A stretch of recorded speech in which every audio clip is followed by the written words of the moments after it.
The gallery was buzzing with energy, the kind that made your heart race with a mix of anxiety and excitement.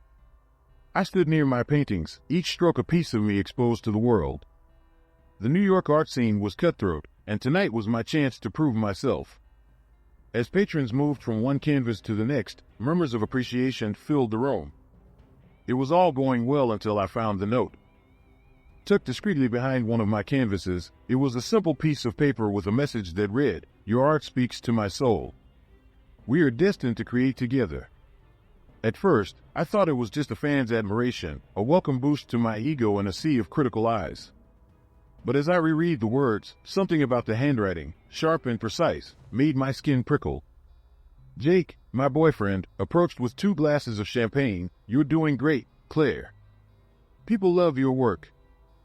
He handed me a glass, noticing the note in my hand. "What's that?" I shrugged, trying to appear nonchalant, just someone's thoughts on my art. I didn't want to worry him with my gut feeling that something was off. It was probably nothing, right? Just an admirer. As the night wore on, I couldn't shake the feeling that I was being watched.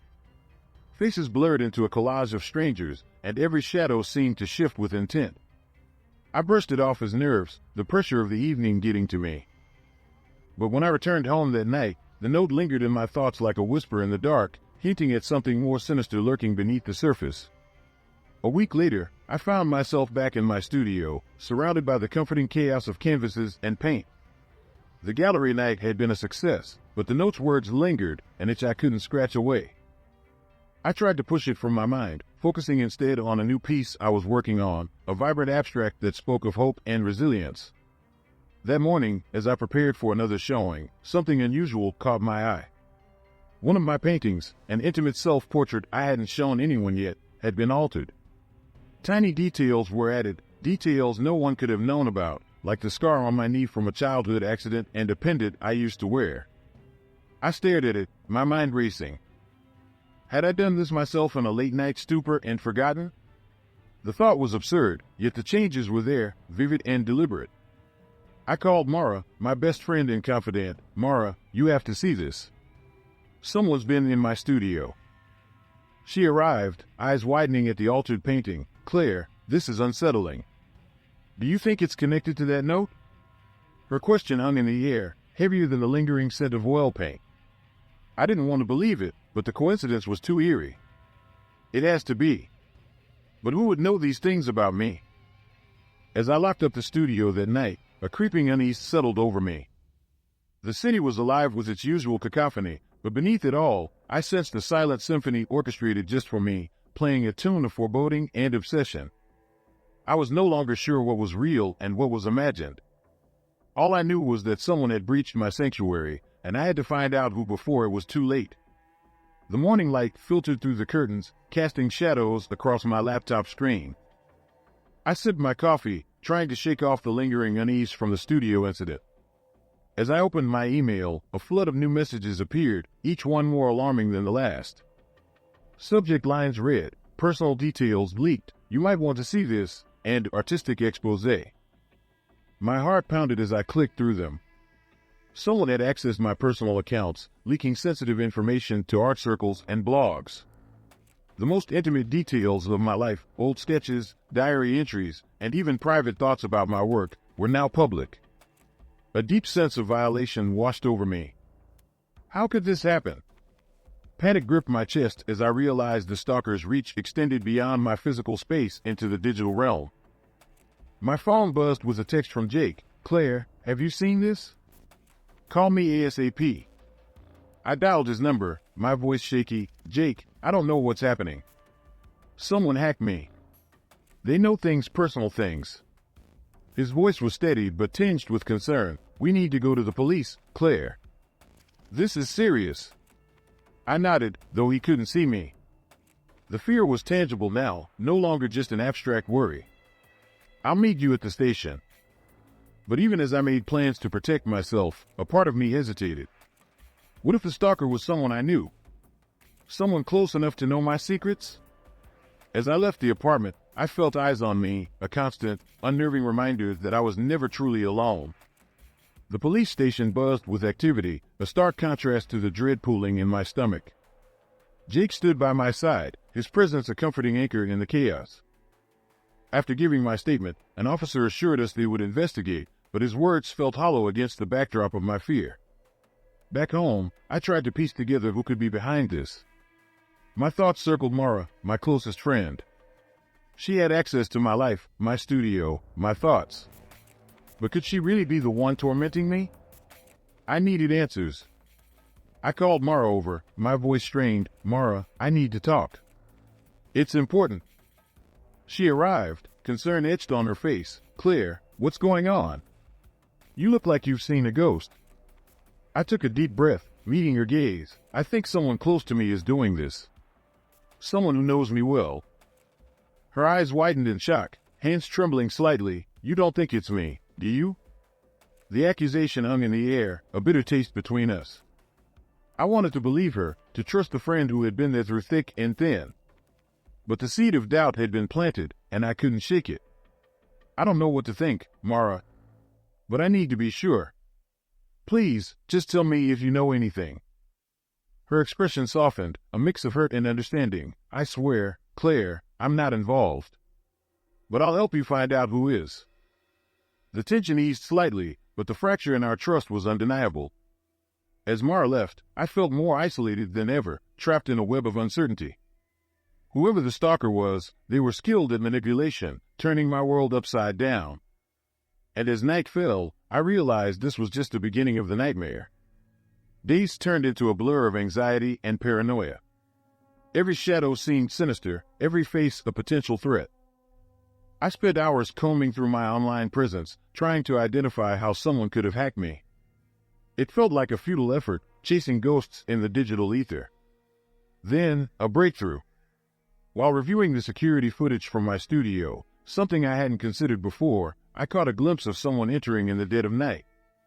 The figure was cloaked in darkness, but a glint from a familiar pendant caught the light.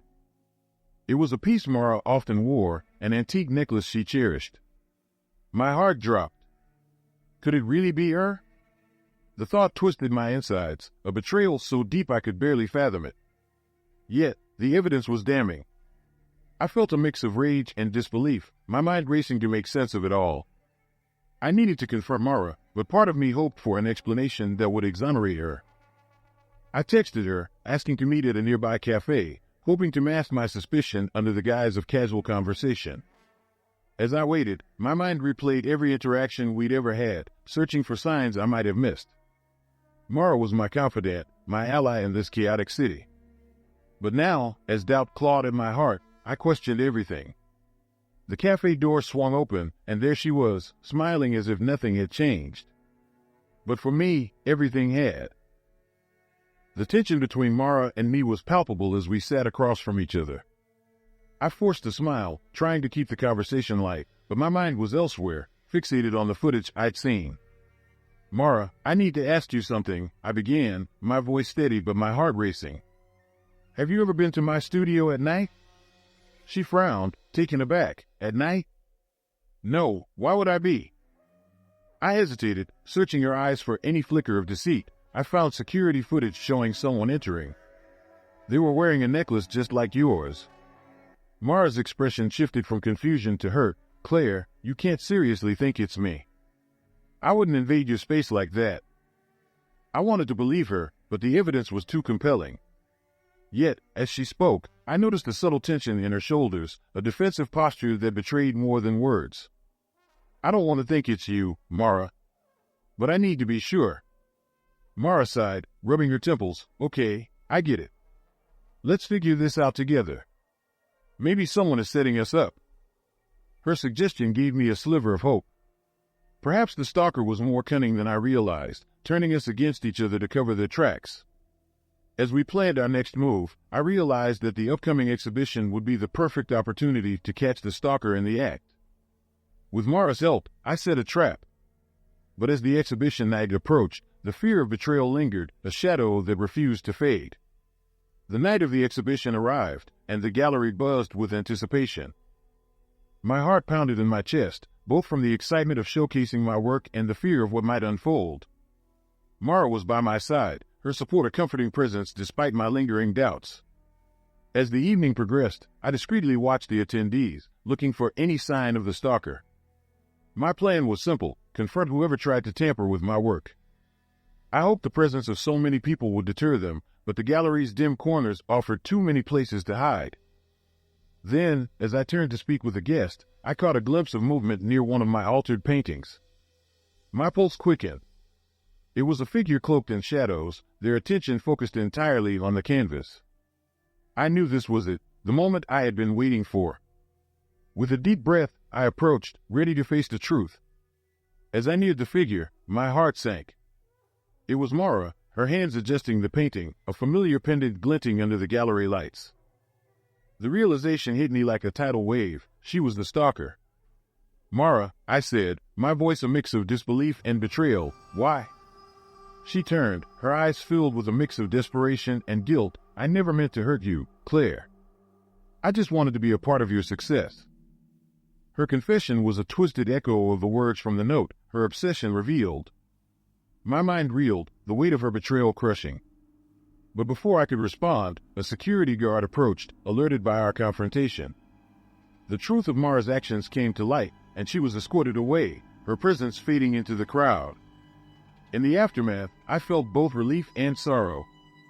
My stalker was gone, but so was my friend. I stood alone, surrounded by my art and the echoes of a friendship that would never be the same.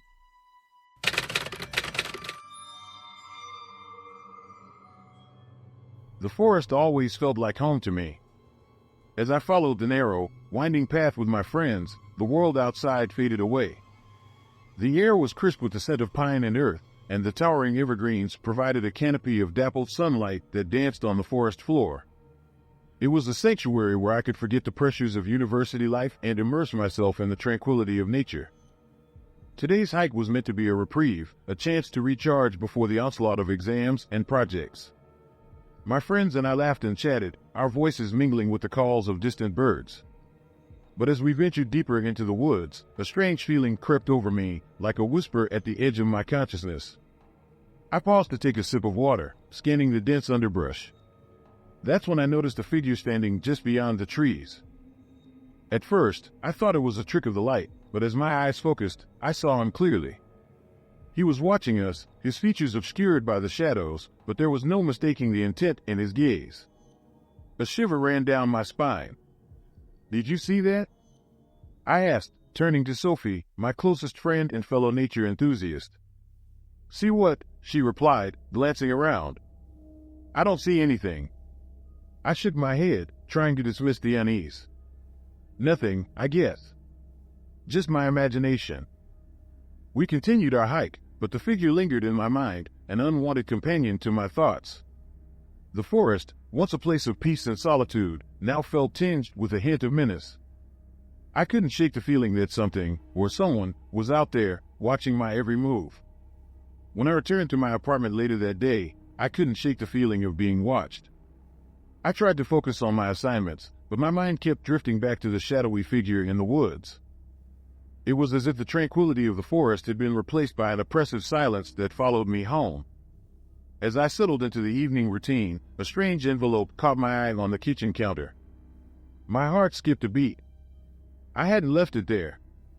With trembling hands, I opened it and found a series of photographs, each one a snapshot of me during the hike. My heart pounded in my chest as I flipped through the images. They were all taken from a distance, capturing me in private, unguarded moments. A chill ran down my spine. Someone had been watching me, documenting my every move. The sense of violation was overwhelming, and my mind raced with questions. Who could have taken these? How had they followed me without my noticing? Panicking, I grabbed my phone and called Sophie. Her voice was a lifeline in my growing sea of fear. "Sophie, something really weird is happening. I found these photos. Someone's been watching me." Sophie's concern was palpable. "Are you sure it's not just a prank? Maybe someone from school trying to mess with you?" "I don't know," I admitted, my voice shaking. "But it doesn't feel like a joke. Come over. We'll figure this out together." Her offer of support gave me a semblance of comfort, but as I glanced around my apartment, every shadow seemed to pulse with a hidden threat. I couldn't escape the feeling that my world was closing in around me, trapping me in a web of unseen eyes. Sophie and I huddled in her living room, the photos spread out before us like pieces of a disturbing puzzle. The unease I felt in the forest had followed me here, settling into the corners of my mind. Each photograph was a reminder of the unseen presence that had shadowed me, a testament to the violation of my privacy. "Do you recognize anything in these?" Sophie asked, scrutinizing the images. I shook my head, frustration bubbling up. "No. They're all just me. Alone in the forest." Sophie leaned back, her brow furrowed in thought. "It has to be someone who knows you. Someone from school, maybe? Have you noticed anyone acting strange?" Her question sent a shiver down my spine. Daniel's face flashed in my mind, a former classmate who had always seemed a little too interested in my life. He was quiet and kept to himself, but his eyes followed me in lectures, his presence lingering like a shadow. "I did notice someone," I admitted reluctantly. "Daniel. He used to sit near me in class, but we never really talked. He just watched." Sophie's eyes widened. "That sounds creepy enough to be worth checking out." We spent the afternoon researching Daniel online, trying to piece together a profile from social media and old university forums. It was unsettling how little there was to find about him. No personal posts, no photos, just a few generic comments on nature forums. The more we dug, the more convinced I became that Daniel was behind the photos. My unease turned to anger. I was tired of feeling like prey. As the shadows lengthened outside, a determination grew within me. I wouldn't let fear control my life. Yet, as night fell, I couldn't escape the feeling that Daniel's eyes were still on me, watching from the darkness, waiting for the right moment to strike. The stress of being watched was taking its toll on me. My grades were slipping, and I found it hard to focus on anything but the lurking threat. The forest, once my sanctuary, now seemed fraught with unseen dangers, each rustling leaf and snapping twig a reminder of the eyes that tracked my every move. Desperate for answers, I decided to confront Daniel directly. It was risky, but I needed to put an end to this nightmare. Armed with a mix of courage and fear, I approached him after a lecture. "Daniel," I called, catching him just as he was leaving the classroom. He turned, his expression unreadable. "I need to talk to you." He paused, giving me a slight nod. "Sure. What's up?" I hesitated, choosing my words carefully. "I've been feeling watched. I found photos of myself from the hike. Do you know anything about that?" His face remained impassive, but his eyes flickered with something I couldn't quite decipher. "Photos? No, I haven't heard anything. Why would I be involved?" The calmness of his denial threw me off balance. I studied his face, searching for a hint of deception. Was I wrong about him? "Sorry to bother you," I mumbled, turning away, uncertainty gnawing at me. But as I walked off, I caught a glimpse of a smirk on his face, so brief I almost missed it. The encounter left me more confused than before. Back home, I confided in Sophie, who encouraged me not to lose hope.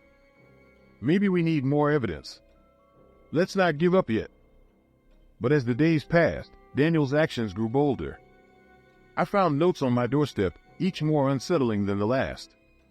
The realization dawned on me, Daniel wasn't just watching, he was waiting, methodically pushing me toward a confrontation. I knew I had to prepare for whatever came next. The forest was calling again, but this time it would be the stage for our final showdown. It was time to reclaim my sanctuary. The sense of unease had become a constant companion, following me through the halls of the university and into the quiet corners of my mind. Sophie and I continued our investigation into Daniel, hoping to uncover evidence that would end his relentless stalking. One evening, as we sifted through old university forums, we stumbled upon a post that sent chills down my spine. It was from a girl named Lily, who had attended the same university a few years ago. She described a similar experience, strange photos, the feeling of being watched, and a constant sense of dread. "Do you think it's him?" Sophie asked, her voice barely above a whisper. I nodded, my heart pounding in my chest. "It has to be. It's too similar to what I'm going through." We reached out to Lily, hoping she could provide more information. Her response was immediate and chilling. She had been stalked by Daniel for months before finally leaving the city to escape him. Her account detailed his manipulative tactics and the fear he instilled, confirming our worst suspicions. The weight of her words settled over me like a dark cloud. Daniel's obsession was more dangerous than I had realized. He wasn't just a nuisance, he was a predator, methodically targeting those he fixated on. Determined to gather evidence, Sophie and I devised a plan. We would record Daniel admitting his involvement, using his own words against him. It was a risky move, but it was the only way to stop him for good. But as we set our plan in motion, a betrayal shook me to my core. One of my classmates, someone I had considered a friend, warned Daniel about our intentions. Her misplaced loyalty forced me to reevaluate who I could trust, deepening my isolation. With our plan compromised, I knew I had to act quickly. The forest was calling again, the echoes of our previous encounter a reminder of unfinished business. It was time to face Daniel and put an end to the nightmare he had created. The forest loomed ahead, its shadows stretching long and deep as the sun dipped below the horizon. I knew the terrain well, every twist and turn etched into my memory. It was my sanctuary, and now it would be my battleground. Armed with a small recording device and the knowledge I had gathered about Daniel, I ventured into the woods, my heart a steady drumbeat in my chest. The plan was simple: draw him out, catch him in the act, and record his confession.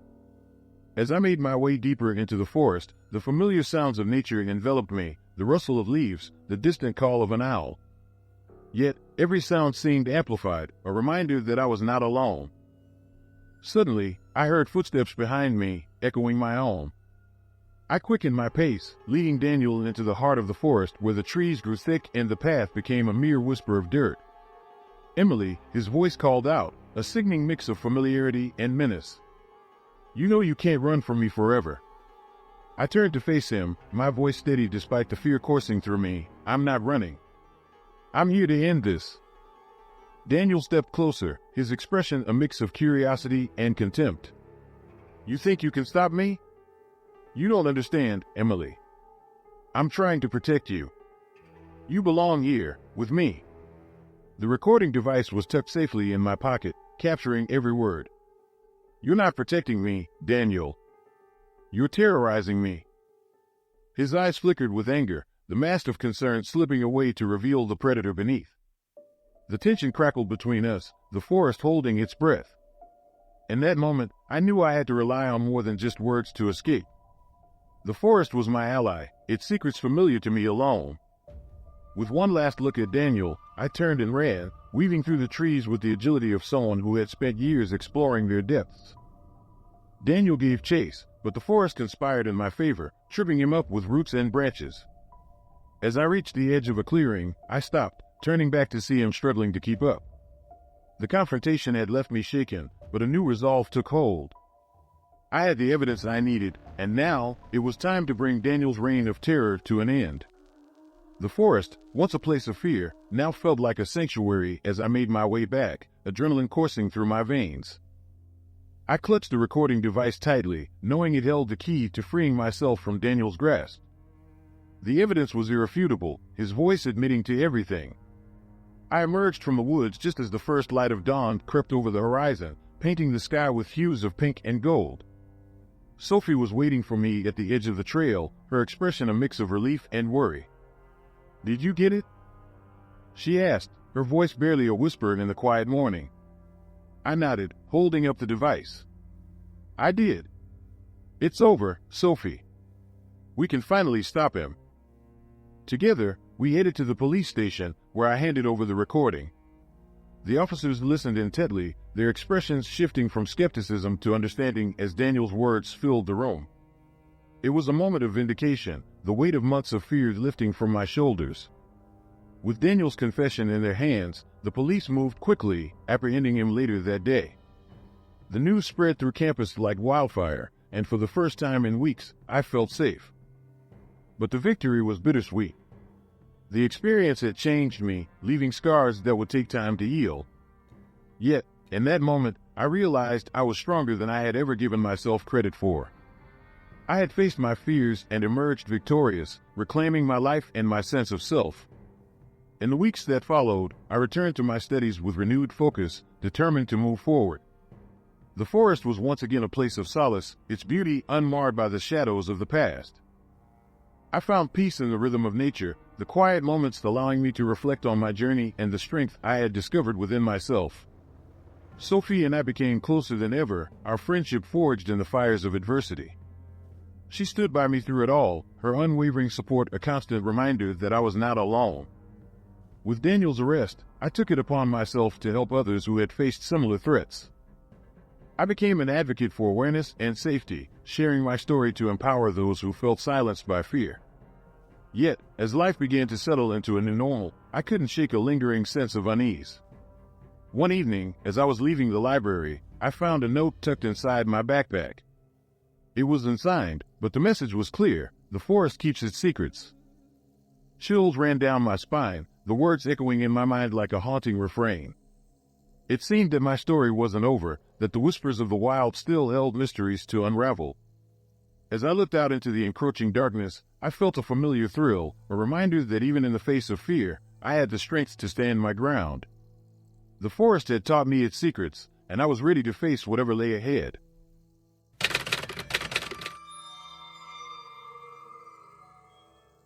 I woke up to the sound of my phone buzzing incessantly on the nightstand. The familiar chime of notifications usually filled me with excitement, but today it felt different.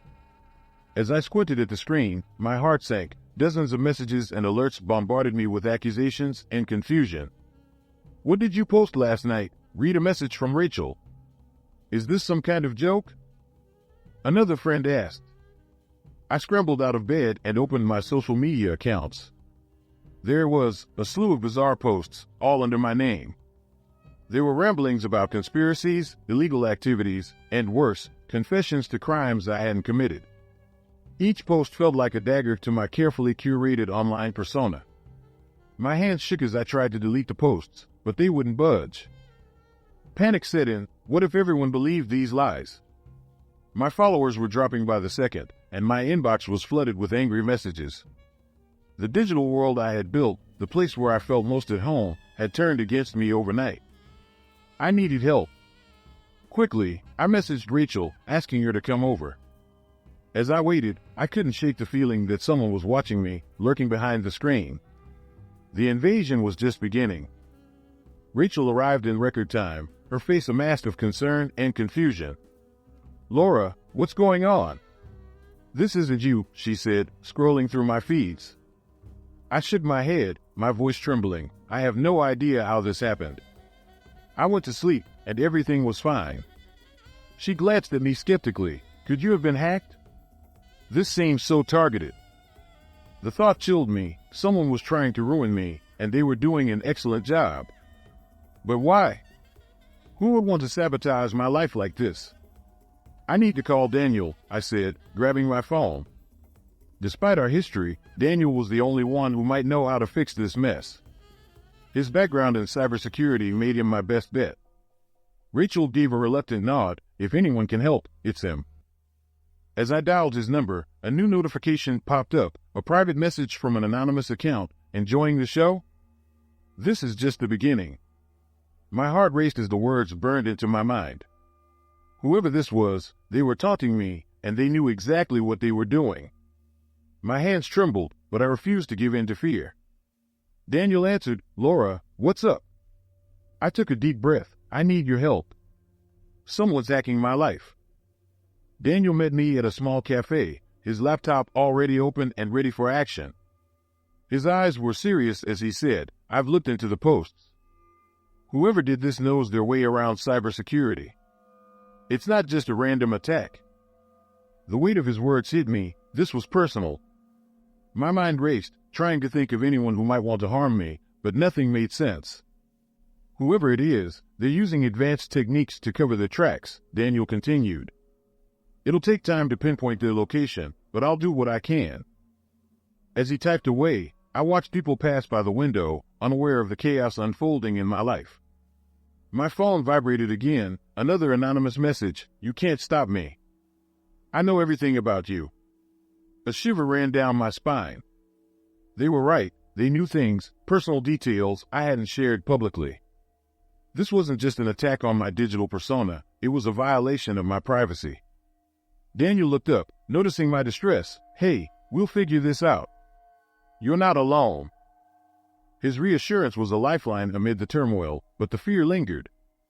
I was fighting an invisible enemy, someone who could ruin me with a single keystroke. I nodded, determined to reclaim my life. "Let's get this bastard." Days blurred into nights as Daniel and I worked tirelessly to track the hacker.